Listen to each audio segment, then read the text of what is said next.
Hello and welcome to AGTP Daily, where we discuss the most important tech stories in the U.S. and abroad. Today is Monday, the 30th of March, 2026. Let's get right to it. I want to talk about agent swarms and the funding of Isara. I want to do a little bit of Ask Michael Anything, AMA, and we will also be joined at the end of the show by Sean Roberts, the VP of Applied AI at Netlify, to explore how AI-first platforms are changing developer workflows and what agent experience actually means for the future of web development. Okay, let's talk about agentic AI at swarm scale. The headline here is that OpenAI has backed Isara, a 9-month-old startup that has raised already $94 million at a $650 million valuation to build software that coordinates thousands of AI agents on complex analytical tasks. Isara says its architecture is aimed at moving from one model answering one prompt to a large coordinated team of specialized agents, and its early demo involved around 2,000 agents forecasting the price of gold.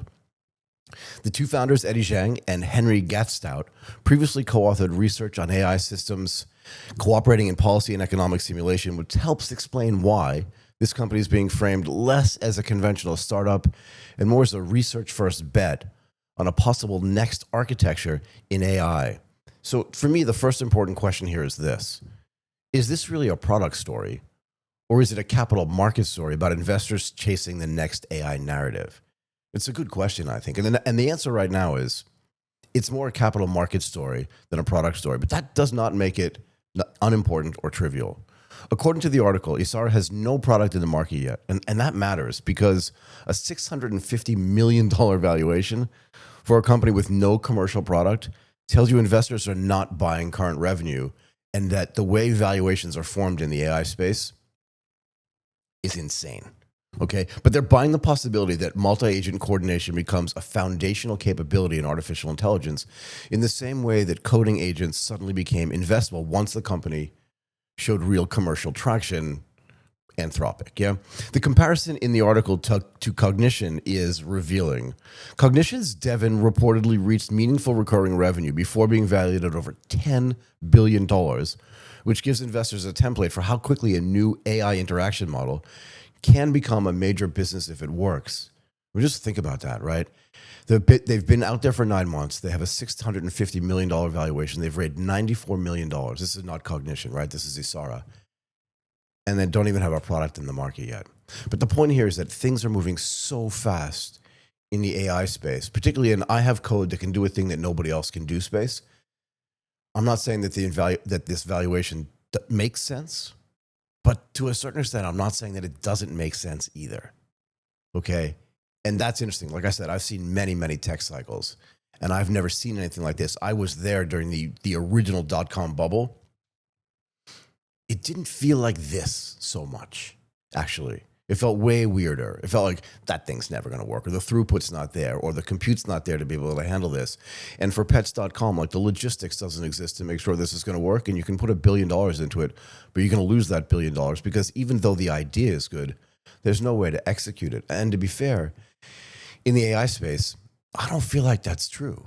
If the idea is good, there actually is a way to execute it, and it's a little bit meta. But the way to do that is actually with artificial intelligence. Just keep trying to wrap your head around that, right? Because the more interesting part, as I was saying, is now what this says about how AI finance is evolving.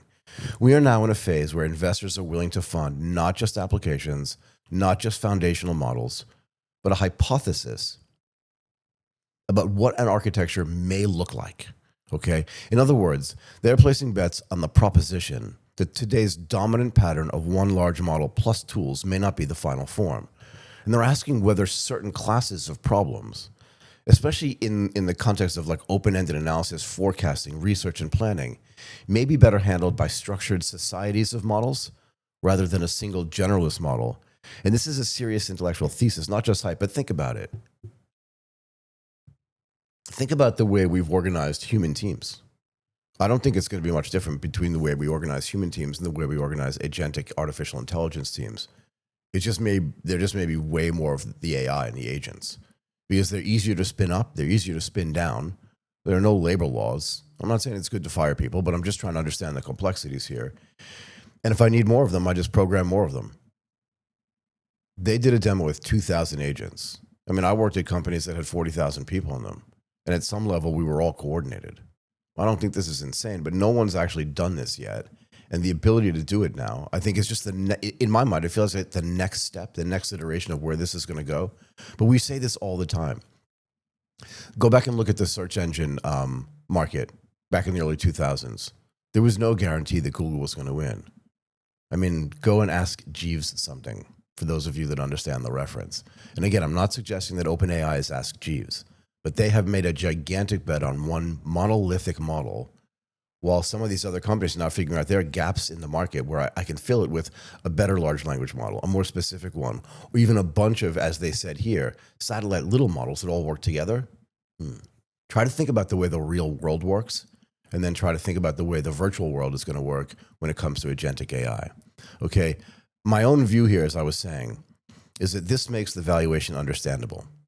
I didn't say justifiable, but I understand it, because a true breakthrough in reliable multi-agent coordination could be really, really valuable. Again, think about the way we organize humans, then think about the way we should probably organize agentic AI. I'm saying it's not necessarily justified because VC often prices possibility as if it were probability. So there's no guarantee that even in the swarm space that Isara is going to win, particularly because, again, writing this stuff can actually end up being pretty easy if you're using Claude Opus 4.6 or whatever the next iteration of that is, and Codex as well, and any of these other tools that help people code, right? So what's the real moat around this? But anyway, the idea around it is actually pretty interesting.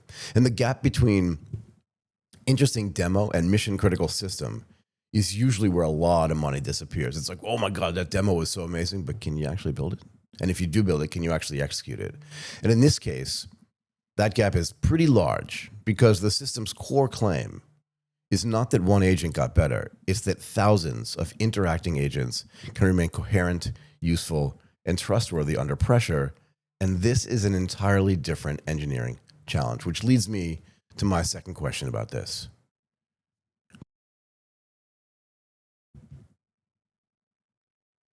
Why does the idea of agent swarms matter at all?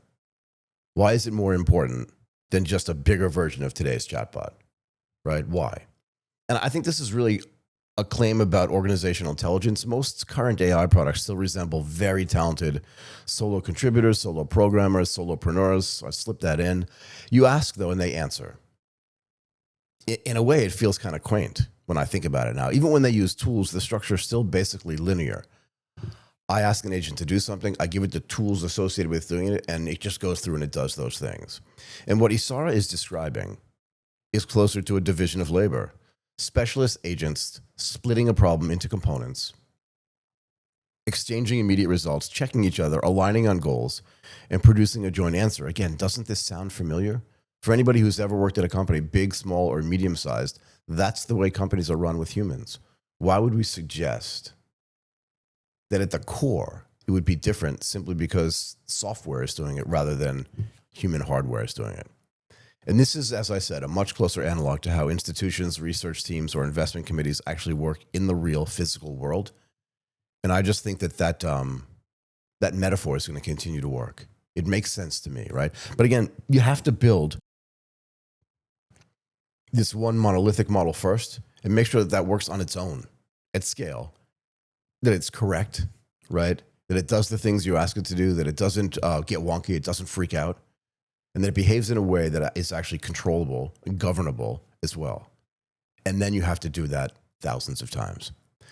Because many of the highest value problems in the economy are not single prompt problems, right? It's not like, go do my finances. It's not the way this is going to work. Just think about every task you've ever been given by your boss. It's not just one thing. It's not like just go pick up the cookies over there and bring them to me. And if that's your job, that's a great job. I love cookies, by the way.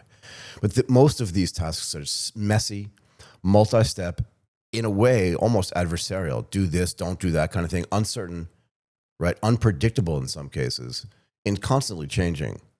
If you think about just some of the categories where this may be useful, like investment analysis, biotechnology discovery, geopolitical forecasting, industrial planning, and policy design, all involve synthesis across many moving parts. It's not just like one thing to decide. You normally have a team of people working on this together.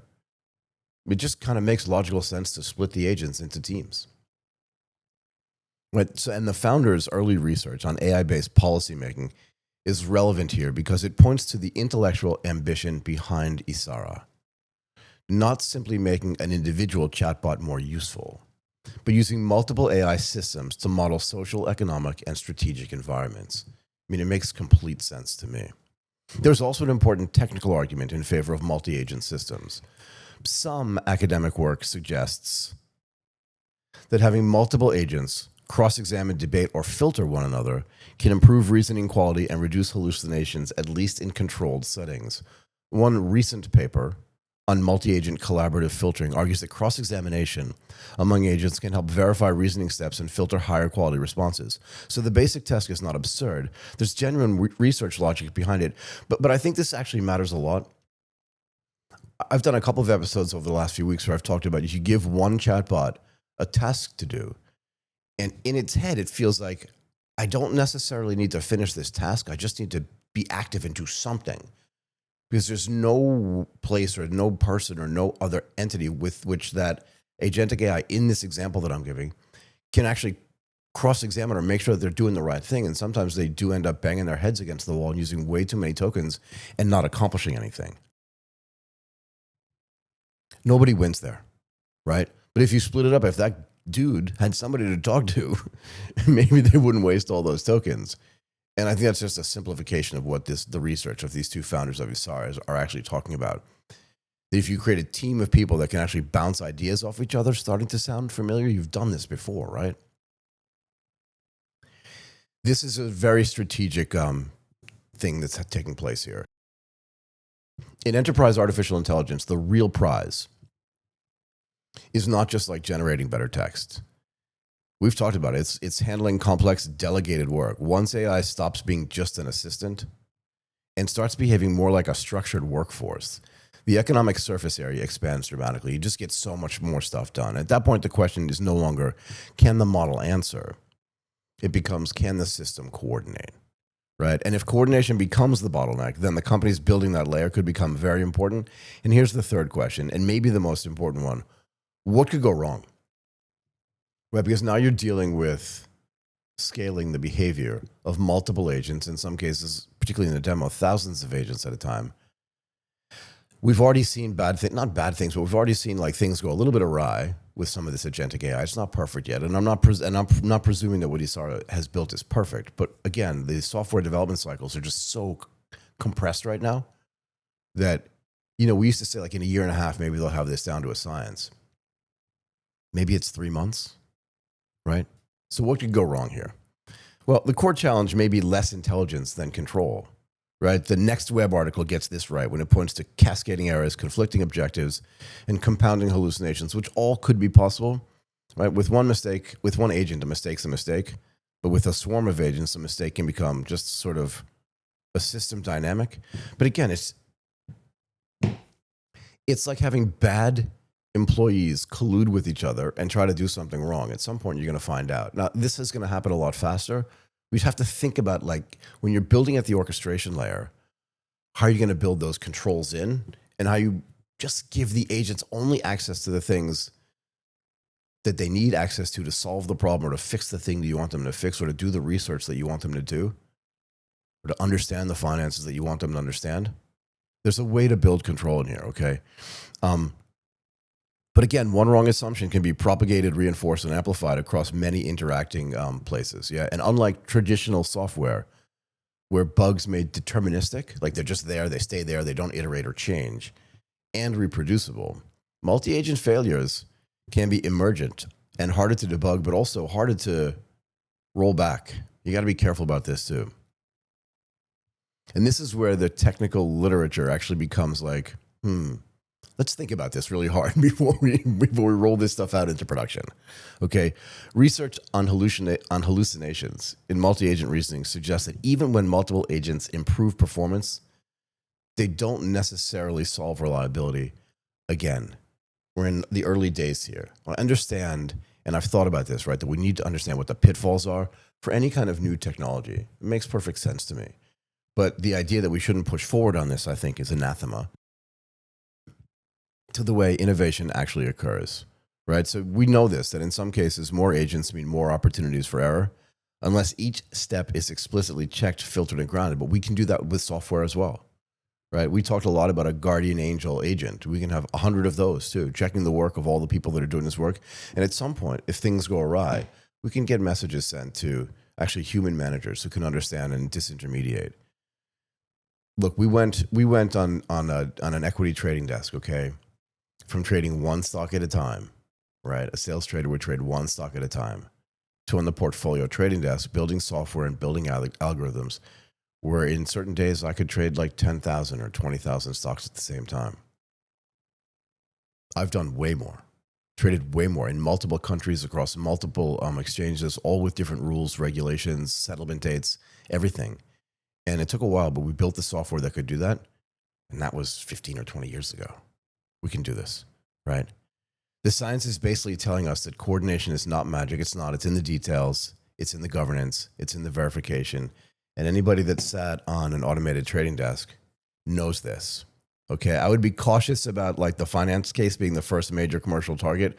Forecasting gold prices feels a little bit like an easy demo if you understand like how these markets work. Running real capital allocation decisions that institutions trust is something else entirely. And again, I would not recommend that. In financial markets, the cost of a plausible but wrong answer is not embarrassment. It is a loss. Let's just say something really simple here. If you do a trade backwards, if you mistake at some level, and I've seen it happen, I've never done it, but I've seen it happen. If you mistake a buy with a sell at scale, it costs you tens of millions of dollars. Easily. I've seen it happen. I've seen one name, one stock get traded backwards all day, cost the trading desk $1 million. Okay, so even small mistakes in the finance world can cost a ton of money, right? So for this category to actually mature, these systems will need not only performance, but auditability. They will need traces, role divisions, adversarial checks, rollback mechanisms, and clear human override. Otherwise, swarm intelligence could just become a more elegant label for distributed hallucination. I want to get back to this example as well about the $1 million being lost. The person that actually executed that trade came very close to getting fired.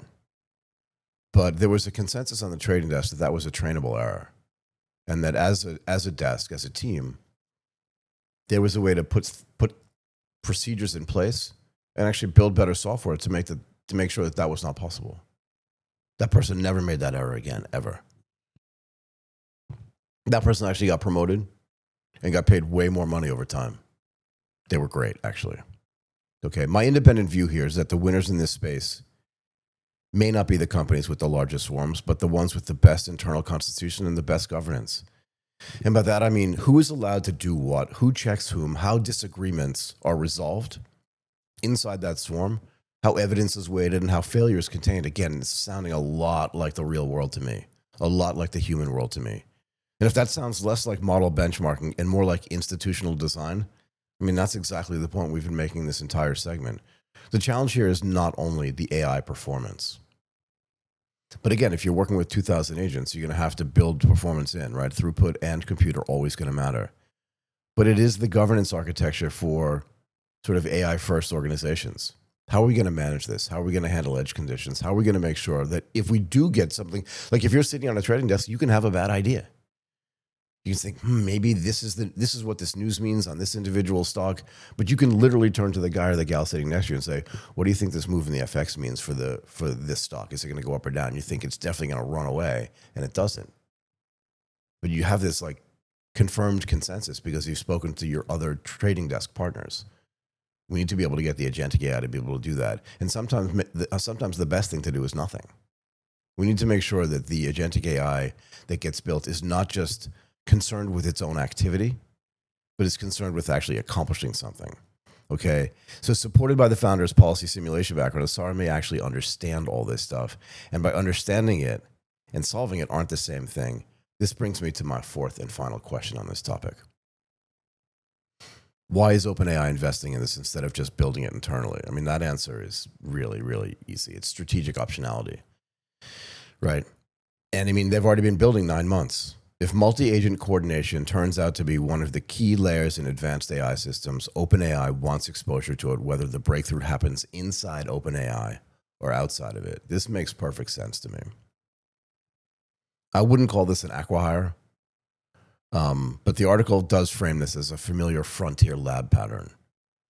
Back talented former insiders, keep a relationship with them, and maintain a window into adjacent research trajectories. Just make sure you know what's going on in the market, yeah? It's not unusual. It is how powerful technology firms hedge uncertainty while staying close to the people most moving the field. But there's also a second answer that may be even more important: a little bit of organizational freedom on the part of on their part. Sometimes the fastest way to test a radical architecture is outside the constraints of the main lab, right? So let some people go out, test some stuff, in a way help them get funded, even invest in them. And if it works, well, you would have had to spend money building that anyway. Bring them back in. Inside of a large frontier company like OpenAI, research agendas, and we've mentioned this before, right, compete with product priorities, safety processes, and platform roadmaps. You don't want to divert the attention of the people that are building the thing that are making the most money or have the most chance, at least immediately, to be the most transformational product that you're building. And sometimes if there's a research lab internally, maybe people are going to be looking over to the side thinking, hey, maybe I want to work on that instead of on this. So I'm not saying you spin it out, but you let those people go out the door, open another office somewhere, build an elite team that maybe can pursue this thesis with a little bit more intensity and without any of the interruptions of the other team and any of the other sort of priorities that the other team has in saying, wait, we need Lisa to come back and work on this thing. And Lisa's no longer there because she's over there working at Isara. Okay, so you can't just drag her back in to work on this stuff. So from OpenAI's perspective, investing rather than absorbing may be the cheaper way to keep an option on this path. Okay, so what's the big thought here, for me at least? This story is not just about a young startup getting an aggressive valuation. And it's always fun to talk about $650 million, but in a world where OpenAI took a $110 billion investment, not even a valuation, where some of these companies are worth trillions of dollars, worth in the sense it's actually doing a lot of work, with the valuation is in the trillions of dollars. It's just different. This is about a shift in how the AI industry imagines progress. Right? For the last 2 years, the dominant assumption has been stronger models plus more compute would do most of the work. And Isara changes that. The next leap may not come from a single smarter system, but from better coordination among many systems. And again, think about how the natural world is organized. I like to say nobody succeeds alone, but there's no ecosystem of one thing. It's not an ecosystem. And power always resides more in a group than an individual. And that's what makes this opportunity obvious, okay? Because once intelligence becomes collective, it actually becomes really, really powerful. And then you just have to build an organizational system within which that model can actually work. We've already done this in the physical world. Now we're going to do this in the digital world. Okay, let's do a little bit of AMA.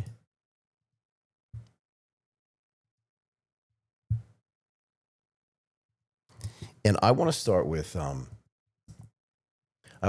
this. Okay, we put a question out onto Twitter, and Stefan Sarek actually came back, and we put a topic out onto Twitter, and actually Stefan Sarek came back with us and said, and asked a couple of questions related to it. So I wanted to go through those in detail, and then I'll cover some other topics in a little bit less detail. So the first question they asked us was, many AI trading tools promise signals. Where do they actually add value, and where do they create false confidence and confusion? How could they improve? Okay, let's go through this a little bit. Really good question about how artificial intelligence trading tools actually promise signals. And if you want to understand what a signal is, if you're an engineer, you know that an engineer's job at scale is to minimize, not eliminate, but to minimize noise and find signals. And when engineers build tools around securities trading, they're trying to not eliminate, but they're trying to minimize a lot of the noise and see if they can come up with some trading signals that are going to help you make money. Do I buy? Do I sell? Do I hold? Do I short? Do I do it in the options market? All these little things, okay? This is important to understand before, we answer that question. So AI trading tools, in my mind, add the most value when they help people process complexity faster, not when they pretend to predict the market with certainty.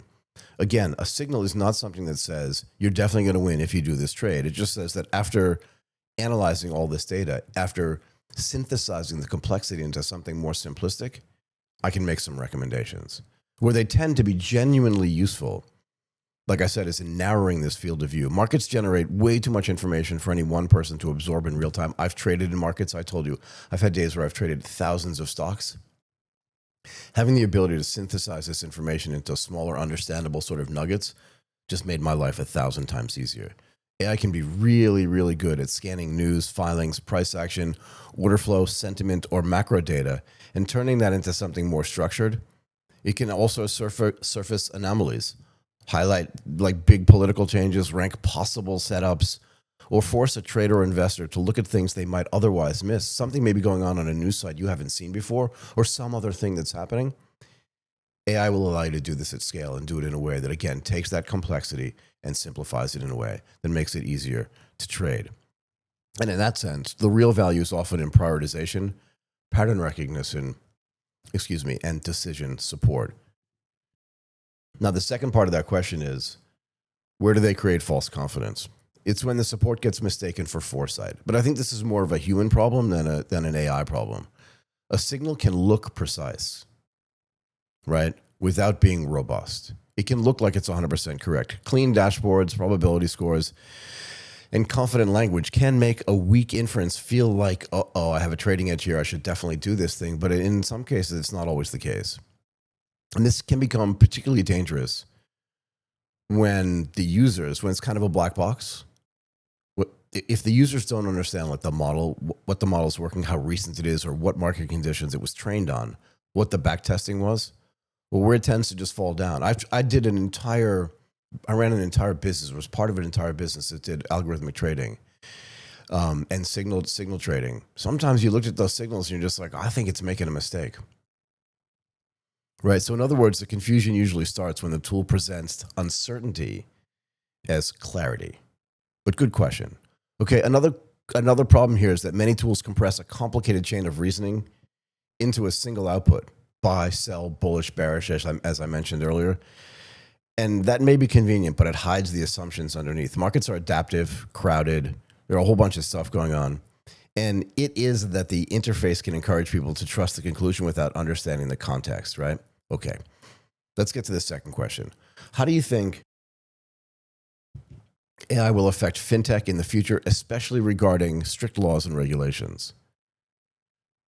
Okay, well, AI is not going to remove the regulations, but it's going to change how firms operate within it. And let's get into a little bit more detail, and then we'll move on. The most important shift is likely to be that compliance, risk management, fraud detection, customer support, underwriting, and operations all become more automated, more continuous, and more data-driven. In heavily regulated financial environments, that matters because so much of the cost and friction comes not from moving money itself, but from KYC, monitoring the transactions, like looking for some kind of fraud, documenting decisions, and proving that controls were followed. AI can make those processes a lot faster, okay? And there's also a regulatory angle beyond compliance itself. As AI becomes embedded in lending, onboarding, fraud prevention, payments, and a bunch of other places, it's increasingly going to focus on bias, right? Trying to remove bias as much as possible, create as much transparency as possible. Is there any harm being happened to consumers? And what are the risks of actually using these models? And that means AI and fintech will not just be a technology story. It'll also be a control story, a regulatory, and a trust story. Okay. Stefan, thank you so much for those questions. They were really good. And feel free to come back for more. We want to do as much of this Ask Michael Anything as possible. Let's move on to our next topic. Okay, I thought this was really interesting. I don't want to spend a lot of time on this one either, but I thought this kind of stuff was really interesting. Mike Flyer says, I've seen several waves where progress was defined by what systems could describe, not by what they could understand. Let's just put that into more simplistic terms. If you look at some of the biggest SaaS companies out there, right, Salesforce, what are they doing? They're defined by what these systems could describe. Here are the sales that you're doing with this client. Here's the revenues they have, all these little things, but it just consolidates it in a way. Now, there's a little bit of like what they could understand, because there's always been a little bit of, here's all this information that we know. We can predict what you should do or what we think may happen, but that's changing right now. And what's interesting here, again, according to this tweet by Mike, is the shift back to first principles, grounding intelligence in the physical world rather than abstractions alone. And he makes a really good point. He says breakthroughs often come from these reframings, meaning moving from just digital stuff back to the physical world rather than abstract topics that just happen digitally. Because real change happens not when you just extend whatever's actually happening already, but by questioning whether it was the right path to begin with. Okay? So my take on this is that we spend, there's all this talk about screen time. You spend 4 hours doing this, you spend 5 hours doing that. Even your kids are spending 6 hours on the screen. But the other 18 hours, even if you're sleeping during some of those times, you're spending in the physical world, interacting with physical objects, holding things in your hand. Even when you're on your phone, you're still holding it. There's most of your activity is in the physical world. And this idea that AI at some level should not be attached to or analyzing or related to the physical world is, again, anathema. I think Mike makes a really good point here. Okay, I want to go back to one of my favorites for now. And this is by Akash Gupta. This is actually really interesting because he's responding to a video from the founder of Anthropic. And I highly encourage everybody goes and watches this video as well. The tweet will be in the show notes. You can go actually look to see the video that Akash is referencing. He's very thoughtful here. The part that should stop you is this. 4% of all public GitHub commits are now authored by Claude Code. Again, just back up and think about this. 4%. Anthropic went from $1 billion to $19 billion in annualized revenue in 15 months. Right, and this is why, get back to the conversation that we were having earlier about Isara. It's now a $650 million valued company with no product in the market, but where are they going to be in 12 months? Is their valuation justified?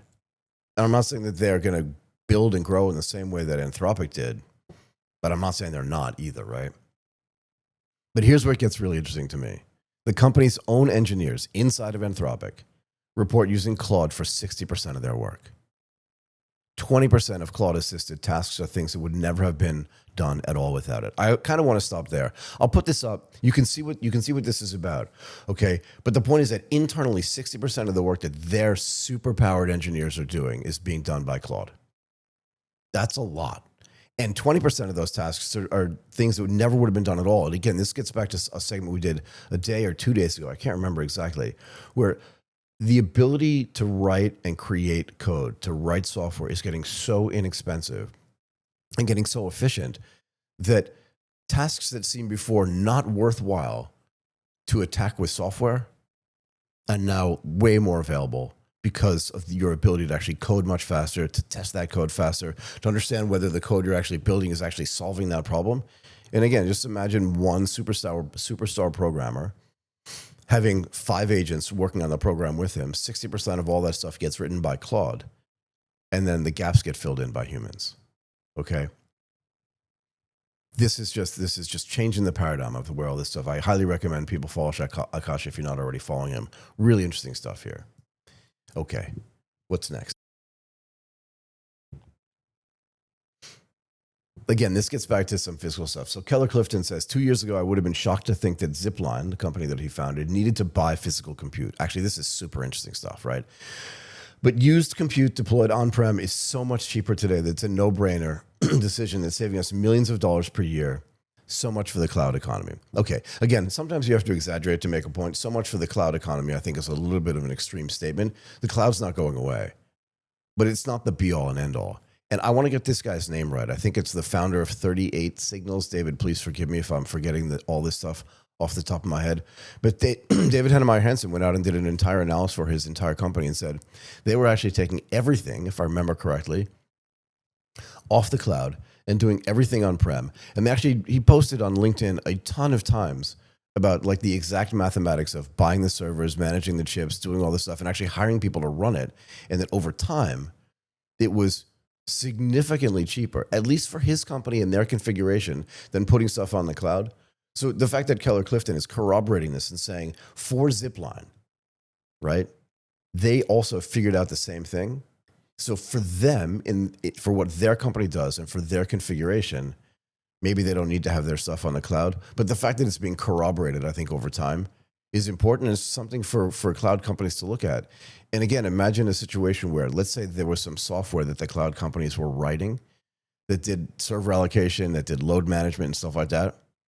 I mean, I'm not suggesting you could write it overnight, but if you get back to the previous story we had where Claude is actually doing 60% of the work for the internal engineers at Anthropic, what could it do for the engineers that need to do load balancing and server management at Zipline? I just thought that was kind of interesting.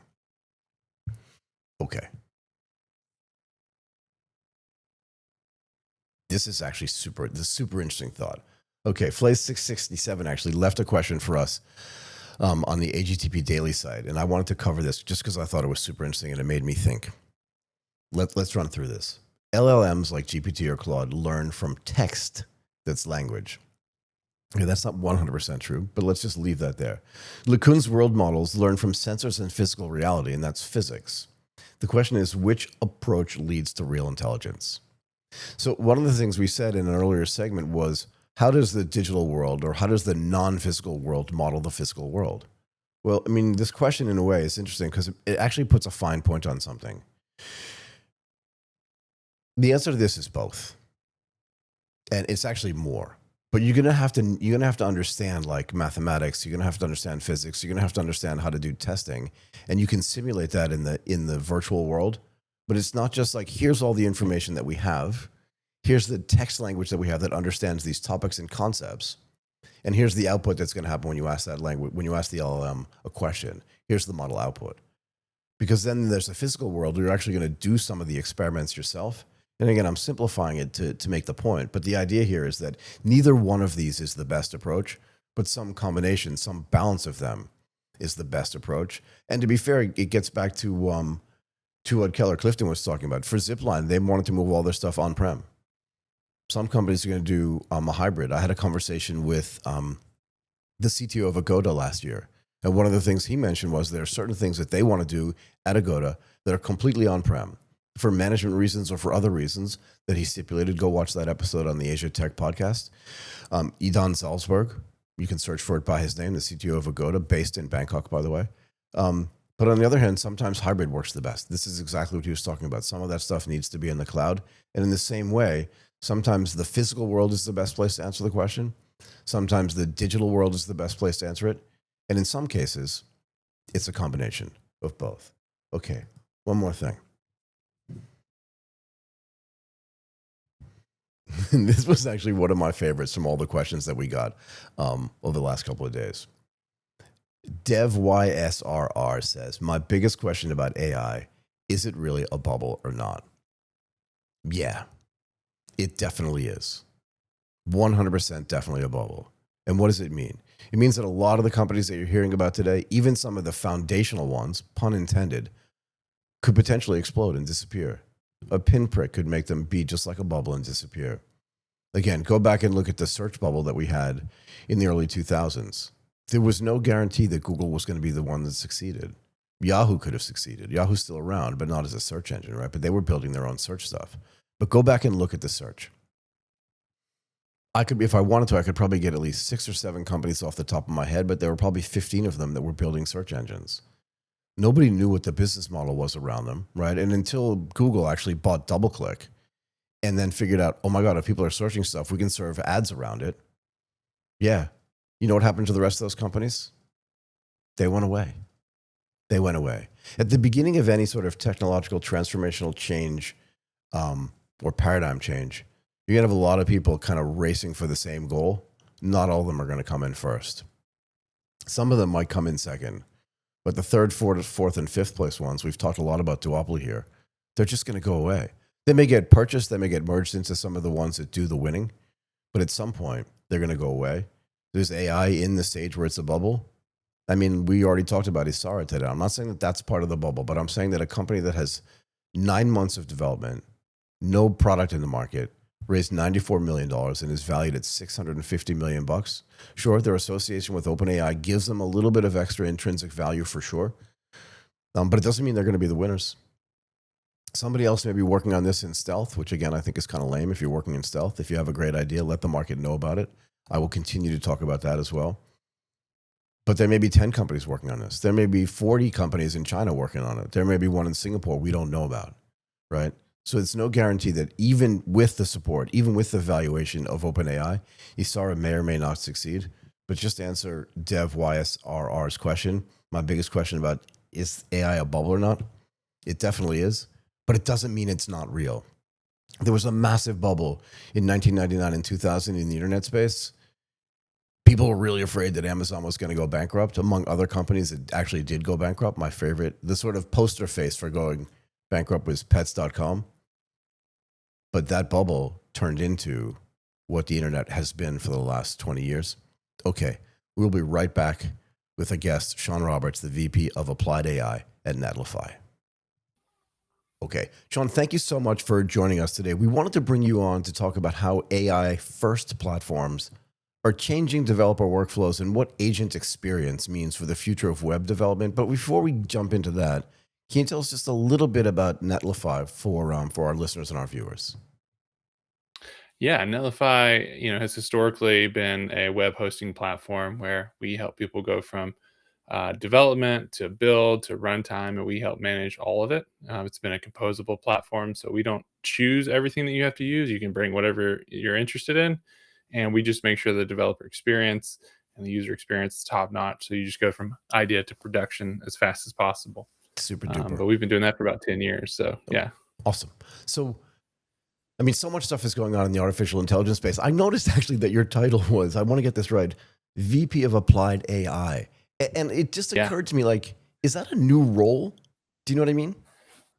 Yeah, I think it's a more prevalent role now. I think it's really interesting.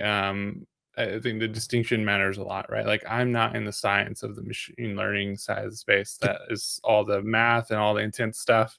But what I specialize in is trying to turn those ideas into something that's useful products and solutions for people to actually do it. So take that the capabilities and new technology and apply them to new interesting problem spaces.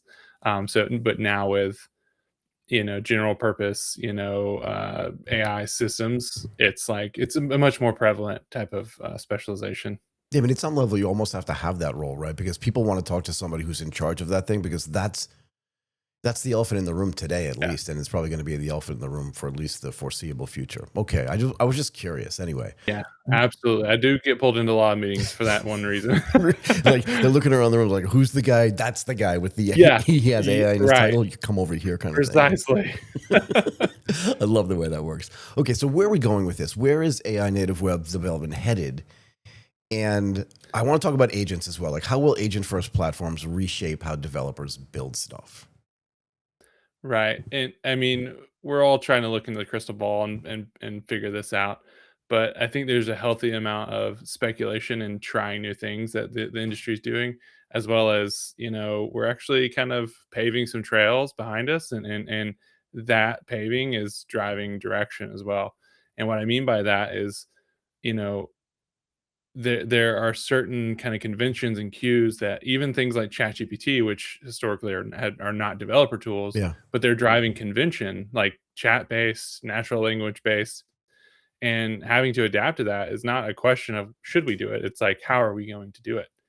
And then there's things like okay, well, how do workflows look like now, right? Like, what's I can go go super go deep go. into this, but the so much of our world has been built around the idea of taking um, nebulous concepts and putting them into structured data Yeah, so that we can then marshal it around everywhere.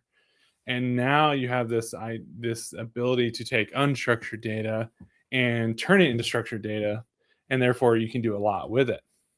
And there's so many different avenues that you can take where it's like, okay, there are parts of web development and development in general that were never touchable before because we required the structured data. right. And now that we solve that problem, that whole dimension of that problem has changed, unequivocally. Now we can go back and reassess, okay, how does configuration look like when someone can just say, I want this to be the outcome, and then we derive the configuration from that. How does it look like when people can just describe just every little bit about it and focus on the outcome versus the underlying implementation, right? Like that's the core difference in what we can reimagine. I mean, isn't this, and look, I've been thinking about this the entire time I've been recording today, and actually a little bit yesterday as well. And one of the reasons why is I spent some time talking about OpenAI and Isara. I don't know if you've heard this story, right? Isara is this thing with, it's called swarm agents, where they've literally done a Mm, demo with 2,000 agents. And I started thinking about like what would be necessary to do that. And all of it sounded to me in my head like just what a human organization would be like. And this idea of, right. do you know what I mean? So I feel Yeah. like, and tell me if I'm crazy here, but kind of feel like what you just suggested was that, like you said, there were all these little places where software couldn't touch it because the data was unstructured. And I just kept thinking, in your normal day to day life, when you're interacting with your brothers, your sisters, your friends, your wives, or whatever, your whole life is unstructured at some level. So Totally. Yeah. is the digital world starting to mirror the physical world in a way that maybe we hadn't imagined? If that makes sense. Yeah, I absolutely. It's at least in how you interface with it, right? The Yeah. the your interaction model is totally different now. It used to be very precise. If going back to the configuration side of Yeah. things, if you got one space wrong, game over. But now you don't even have to speak the same language, almost literally, right? And it'll go from that and translate it, and that just really opens up the aperture in terms of who can interface with it, who can use it, and then what's absolutely amazing is brothers, sisters, and friends using these things, they now have these new expertise, and they're bringing this to this field, and they're challenging us on like, well, why does it have to be that way? Why do I have to describe it this way? Right. Well, because of blah blah blah reason. It's like, no, like, maybe we should go back and say maybe that reason was for the computer, not for the human. And now that we can make it more human focused in terms of natural language, maybe it looks different nowadays. But as far as that scaling out, right? Like it's really interesting to see when if you can take a natural language model Right. and allow it to create a single component, whatever that component is. That's a super overload word, but some tiny atom of a thing, right? And then you step back and say, well, the bigger things are just connected components. They're components of components. And then the next thing bigger that is components of components of components, right? And the system of components, right? And so that's how those things really scale out. Like if you can solve one problem really well in one domain and then focus it, now you scale that out horizontally and solve many different disparate domains next to it. Now you're starting to build a whole system of creation there, which is how we got to this point. So what happens when I like to start with a blank slate and I like to keep things simple because I think it's easier for Mhm. people to understand. And you mentioned workflows before. But let's say you do have this idea and you're doing some web development, right? And you're doing agent first stuff. You're using agents to do it. And you may find this actually interesting. So one of the things that I noted this morning in an earlier segment was that at Anthropic, they said that the developers that are working on Claude, actually 60% of their development, and this surprised me, is actually done by Claude itself. Sure. And I'm it, surprised it's that low. yeah, so was I actually, but still, just the fact that it was there was interesting to me. But actually, the thing that I thought was even more interesting was they said, and I want to get this number right, 27% of the stuff they were working on was stuff that they simply couldn't work on before because it just wasn't big enough to put software on. Sure. Do you know what I mean? Sure. So have you Yeah, seen yeah, that? Have you absolutely. seen that as well in the stuff that you're working on? Not the agentic stuff per se, but just that people are now attacking problems with software because they can and they couldn't Right. before. Yeah. 100%. We at Netlify have also built in AI native workflows, and we have this product called Agent Runners, and it's not a Netlify agent or anything. It's where we're orchestrating Claude Code or Codex or Yep. Gemini CLI on your behalf, right? Yep. And what we've been trying to do is fit right in this middle of this paradigm where those are definitely the most capable agents, but they're also very technical agents. Yeah. So we want to give it an experience that's very accessible for the whole organization. And I bring that up because I think that that's absolutely true, and that's what's happening. And what we're seeing in our data, right, is that it's the HR folks, it's the finance teams, it's the sales teams, the people who historically have always wanted to build things for Right. storytelling, for visualizations, whatever, but never had the capacity to do it. not just like, were they technically able to do it, but like there just wasn't enough time in the day, Yeah, right? Like, but also, can I make this point? I'm yeah, sorry to interrupt you, but yeah, also like they had sort of finite IT resources internally. So when it came to exactly, yeah. prioritization and somebody in human resources or finance said, we need to have this done, they're like, we'll get to that after we handle the trading desk kind of thing. Yeah. Right, right, 100%, and what they're doing, right, even especially at Netlify, like, we are dropping a lot of SaaS contracts in lieu of just having those be built, I know. components that we have internally, and there was never a world where we would have built, like, HR, for example. HR, it's, customer survey, type of apps, internally, because it just doesn't make any sense. There's no differentiation there. Why would we ever spend money on it? Right. Right. But turns out that give an HR professional who knows exactly what they want to do, they know the outcomes that they want, and give them Exactly. a tool that builds outcomes for them, and give them a week or two, and boom, they've replaced $100,000 contract with something, right? Yeah. And we're off to the races. Like, that's what we're seeing over and over again. I worry Um, about these big SaaS companies, and I want to make another point too, because I was talking to my business partner about this, because we've rewritten some mhm, stuff that we were using too, and we stopped paying for some of the SaaS stuff. But one of the big benefits of this is that, pick SaaS company A, whatever it is, it's this big monolithic thing, and there's a lot of I wouldn't call it bloatware, but a lot of stuff in there you don't need, right? So absolutely, why even yeah. have it there? And you're right, if your HR guy knows what he wants, you use the word outcomes. This is like one of my favorite new words. I mean, I've known what it's meant Mm, forever, but yeah, to use in this way, right? I'm yeah. programming for outcomes now. That's it. Sorry, I Yeah, interrupted you. absolutely. I'm focused on what the end goal is, and that drives better outputs. And the as it relates to the how software companies get to that bloat, not that It's not blow. I guess it's I said bloat. it wasn't blow, but it's like Yeah, they yeah, have to build big things because they're building it for 10,000 people or 10,000 companies as opposed to your company right. specifically. But now you can do it Yeah. because it's so cheap to build. Yeah. Well, and what I've seen over my career was that people build the, a great solution for this problem, and then they start building all these differentiation Yeah. bits on top of Right. it, Right. right? I think for me, the canonical example is like a feature flag company, right? If that's all they do, right? You can pretty much re-implement that pretty closely, pretty quickly, Yeah. right? And so it's like, where does the differentiation lie on someone trying to compete in that space?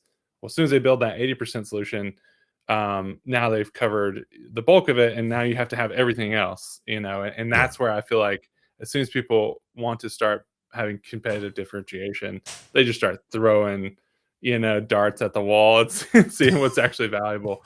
Yeah. And it turns out they didn't actually have much of a moat, No. and then everything that they've built on top of that, it was probably governance, it was probably, like, some sort of SAML auth that you had to have or something like that. But again, these outcome-based tools, like even Netlify, for example, you can build these tools on Netlify and also have all of the enterprise access controls and things like that as well. So you're really in a tough position if all you are doing was controlling a relatively small logic system Yeah.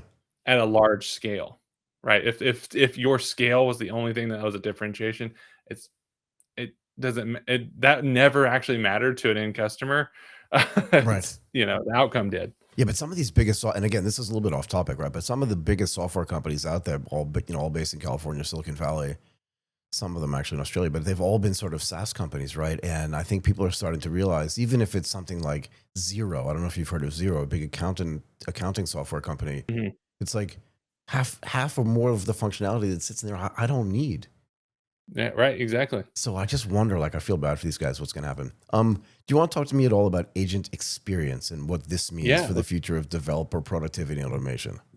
yeah, let's dive into that. So, agent experience, for those that may not know, it's looking at the persona of an agent as a thing that we have to care about now, just like we cared about developer experience. If you were a developer platform, everyone who has a user or customer should have always cared about user experience and so on. But now with agents and things like that being the entry point in which people use your system, you have to cater to the fact that they're going to use it in ways that regular humans might not have, or in new ways or historical ways, right? And I can give some examples there. Please. But um the it's in the analogy, like I like to tell here, is like it's kind of like courier services, right? Yep. So like I delegate going to pick up my burrito from Chipotle to an Uber Eats driver, Yep. right? At the end of the day, Chipotle, or the restaurant in this case, can say no, we don't serve customers who order through you. They can, but like at the end of the day, I'm still a Chipotle customer. I'm still a restaurant patron Yep. here. I'm just delegating the courier service to go pick it up for me. And it's very similar in the agent space. Like me helping support developer tools, it's not, the question isn't whether or not developers are, or whether or not I should support agents. The question is whether or not I want to support my end customer who's delegating work to agents to interact with me. Right. And by saying, "Yep, I'm going to support my end customer because this is how they work now," that means I have to learn that discipline of what do agents care about? How do I support them better? How do I guide them to the right solution better? And how do I protect them from getting themselves in trouble? And which in ways that humans would never have done. But then, Now that's part of the discipline. so again, very complicated. But like, how did the agents Yeah. assume is probably the wrong word, but I'm struggling for another word. That assume a Mm. persona. Do they assume the persona of the person with whom they're working? Does that change over? Do you know what I mean? And how do you know that? And Yeah, then how yeah. do you end So up supporting that? so Because it's tricky. Yeah. right, right. We use the word persona, but it's really the the actor, the like what is doing things with your system, Yep. right? Um, it was a human before, and if you want to get really in the nitty gritty, Go for it. if your website, it was a human using a browser, which is a user agent, Right. to work with your website, right? And you had to always browser support in some ways Yep. was like, Yeah. browser experience or something that you could say, or but at the end of the day, you cared about browser support because you care about your customers using those browsers. In this world, you care about agent support because you care about the customers using your product through agents. And that's where that comes from. But unlike browsers, the dimensions here are, it's a discipline in and of itself, and it's an extension of user experience and things like that, because again, it's not that we care about you agents over users, or humans. It's we care about the humans who are using us through agents. Yeah, but you also brought up something really interesting, I think, and maybe you did this accidentally or on purpose. But the browser is a super good example because if you think at scale, what are there? Two main platforms that actually Right. run the back end of a browser, right? So Apple's WebKit is a Mhm. standard that people use to build web browsers. And I think, what is it called? Chromium? I can't remember what the one Yeah. is that Google Yeah, has. Chromium. But then every other Mhm. browser is kind of based on that. So it's very standardized. And I hadn't thought about this before. But does that mean that Yeah. like agents at some point will have a level of standardization that browsers have, not because they're doing the same thing, but because they're an intermediary in between the developer and the actual experience? Right. It's, I mean, time will tell, right? I Yep. think the where things come down to, I think, is, there is some standardization happening, and it comes in the form of like these protocols or these kind of setups like MCP Yep. or A to A, or skills is a whole new thing. But I my fear is that we do end up in that world, and I would go even a little further, and um, talk about like the world of search engines. Go ahead. I think it's also very much like that, I'm so glad you said where this. Go ahead, because I talk about this all the time. Go, go, go. yeah. So the way if we back up, right, the beginning of the web, if at some point you didn't have a website, you were antiquated. What are you doing? Like, I Yeah. can't find you on the web. What's happening? Do you exist? And then yeah, exactly. How do I know you exist at all? I Right. Google, I Google or you, I can't find you. I I asked put my Jeeves. keyword in. I asked I didn't find Jeeves. you on the keyword search. He's an idiot. Ask Jeeves, had no idea. Um, and then search engine came out, but for that problem, Yep. right? Yep. And if you didn't appear in the top pages of Google or whatever, were you relevant? Like, where were you? Like I couldn't find you. The same thing. And so now going into this world where agents are now this new medium where people discover you, that that is why you care about agent experience as a business, right? Because you want to be relevant when someone says, for example, on web hosting, how do I deploy projects? We want Netlify to be there. Right. Okay.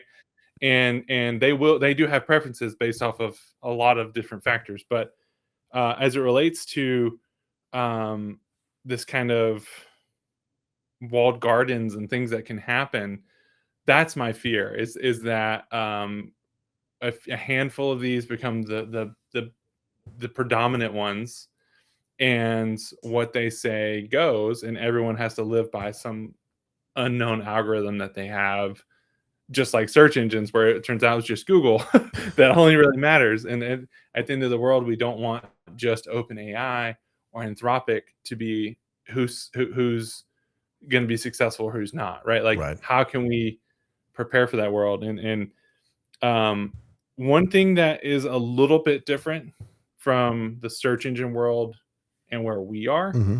is that agents, by and large, are not insanely hard to build.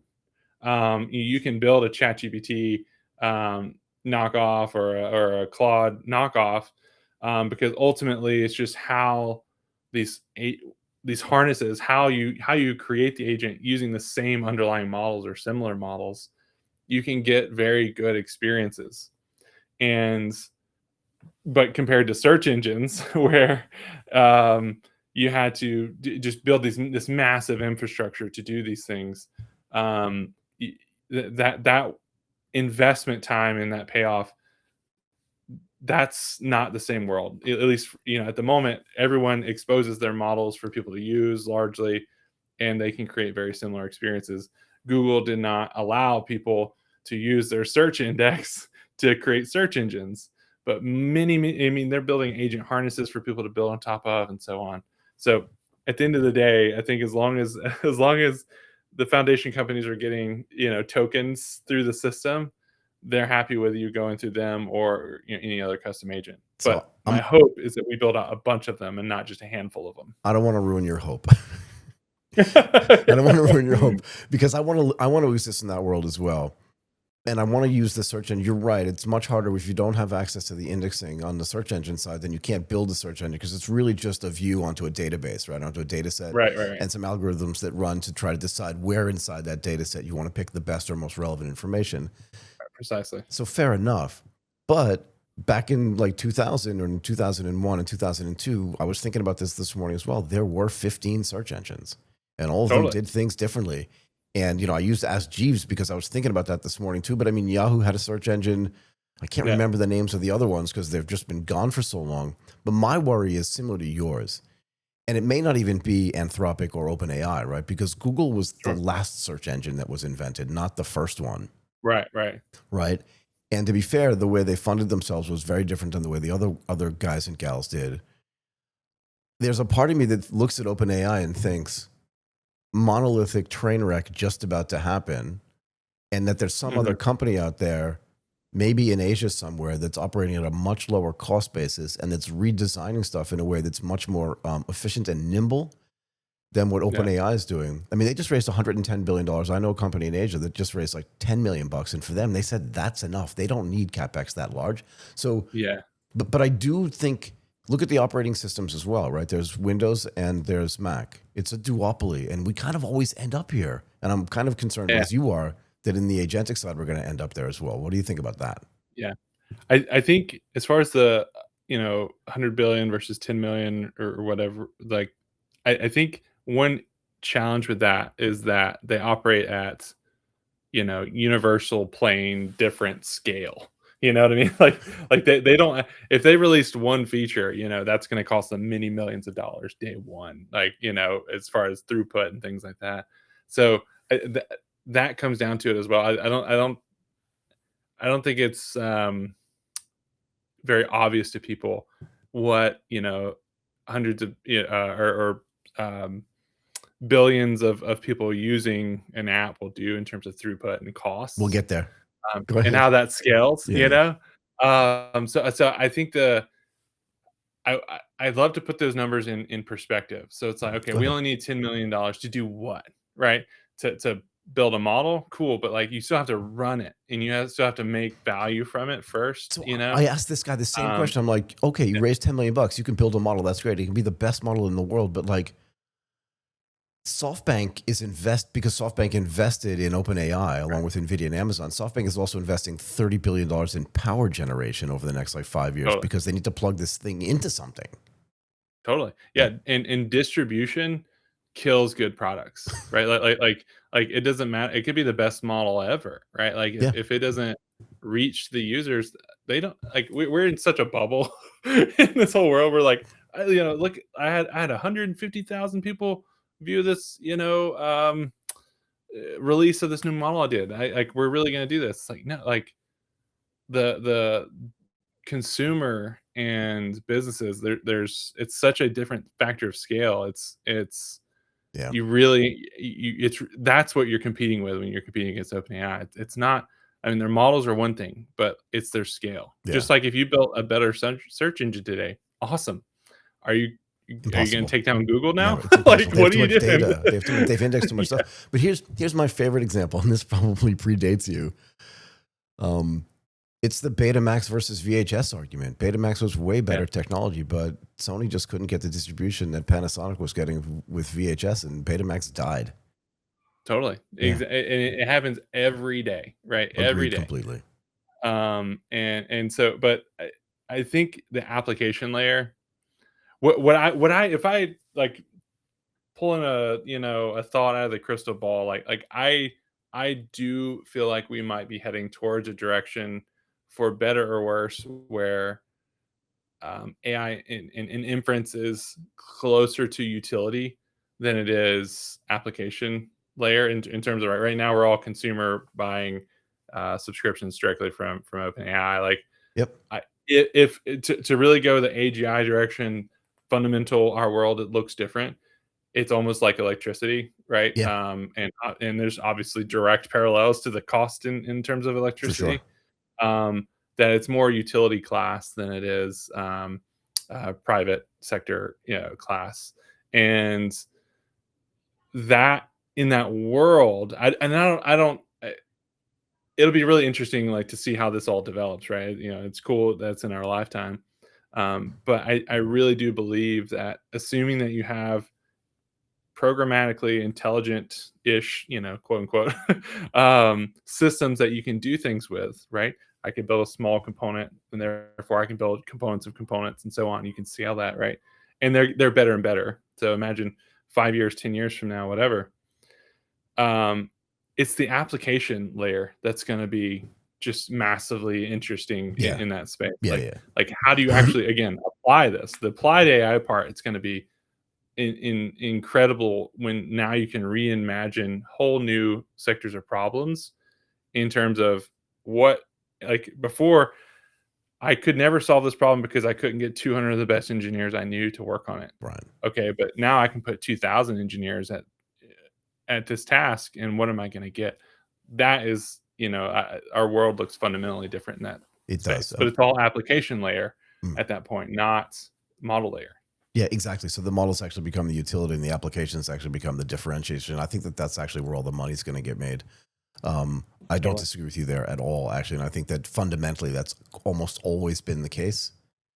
Yeah. Yeah, Yeah. yeah. I mean, think about it. You're right. If you just, I always use electricity as the example, but that's a utility. But all the stuff that gets built on that uses electricity, I'm looking around at Yeah. lights and cameras and computers, is where all the Oh money yeah. gets made. Utilities are not the most profitable businesses in the world, but they make money for sure but the regulations around them are different. Yeah. You mentioned before, like serving a billion users. Let's talk about serving a billion developers, and then maybe we'll let Right. you go. But like, how do platforms like Netlify actually have to evolve to support like the next billion developers creating with agents? Like, what's the big thing besides this idea of understanding the agent persona? What else has to Sure. change or evolve to make this Yeah. possible? Yeah. But besides understanding the tools that they're using, right? And that's all an agent is working with the tools that they're using now. Yep. The biggest leap is, fundamentally, these are different types of people, right? Before, we're in like the 17 million ish JavaScript developers, depending on the number you look at, Right. using our platform. there was a fair amount of assumptions that we can make about where they're coming from in What they terms of their knew. background, what they can do, what they Yeah, understand. yeah. And I mean, we're actively going through this exercise. Like, how do we help my wife, who's a designer, be able to ship her website in a way that's not like, we put you in a safety box and you can press these 5 buttons, Right, right. like, we don't want that. We No. want you to be able to express any story at any fidelity that you want. But there's also the web is default insecure, right? Yeah, yeah, yeah. Yeah, There's yeah. challenges with It that. was built How that do way, you by the way, prevent but yeah. Yeah. How do you prevent yourself from shoot how do we prevent people from shooting themselves in the foot when, the just the word deployment makes no sense to them, you Yeah, know? And so fundamentally, we've built so many assumptions across our understanding that we really have to go to first principles and say, okay, well, what does this actually mean? What are the outcomes people are going for? Deployments, implementation detail. Okay. What they're trying to do is create value for their customers, or create value for themselves or whatever it is. Tell a story. And how do we put this all back onto that layer where they're thinking about outcomes, we help them get there. And also at the same time, the people who care about implementation empower that group to be successful. So especially when you think about organizations, like my 8-year-old creating a game, that's one thing, but me trying to bring this into a multi-billion dollar organization, we can absolutely do it at scale, but there has to be the right guardrails, there has to be the right empowerment, because at the end of the day, if something goes wrong, you still need that developer to be able to support that platform and to be able to come in and save the day. So I think fundamentally, it's about focusing on that new developer that has a new background and they have different issues fundamentally, and yeah, how you solve their issue, how you raise issues, how you support them looks fundamentally different.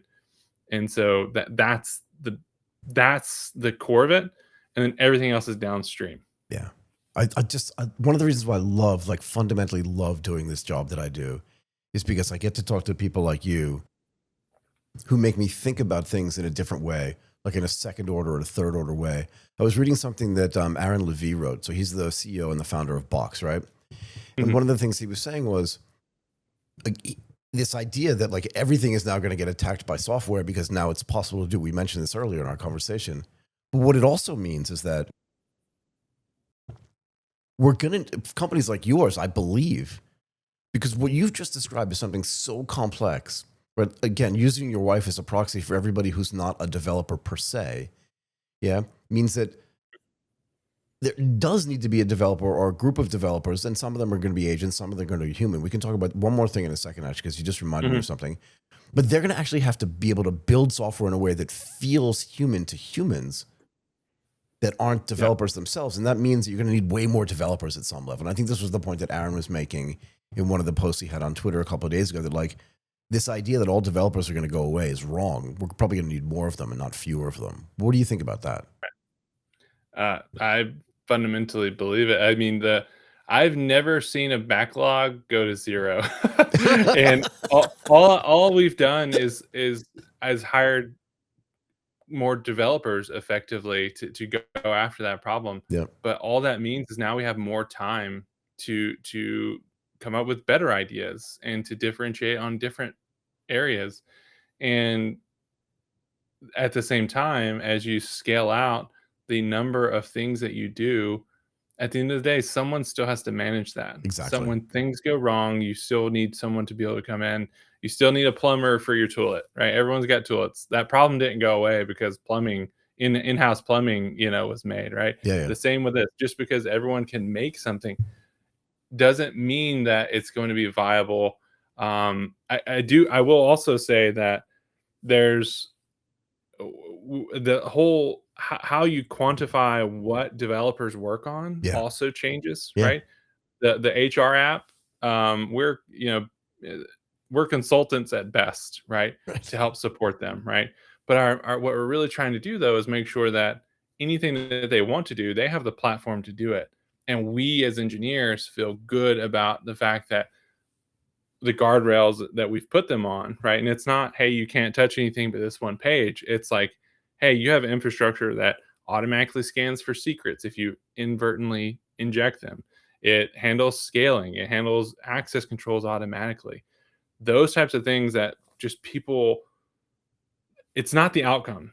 That's not the outcome. Those are just the implementation details. But implementation details that really matter, Mm, if you care about intellectual property access, if you care about PHI or things like that, right? Like, someone has to sweat those details, and the more that goes out, the more developers you need to make sure that that's working well. yeah, And I've yet to see anyone replace their core developer. The core developer set that's like, okay, this is that's not the going away. human.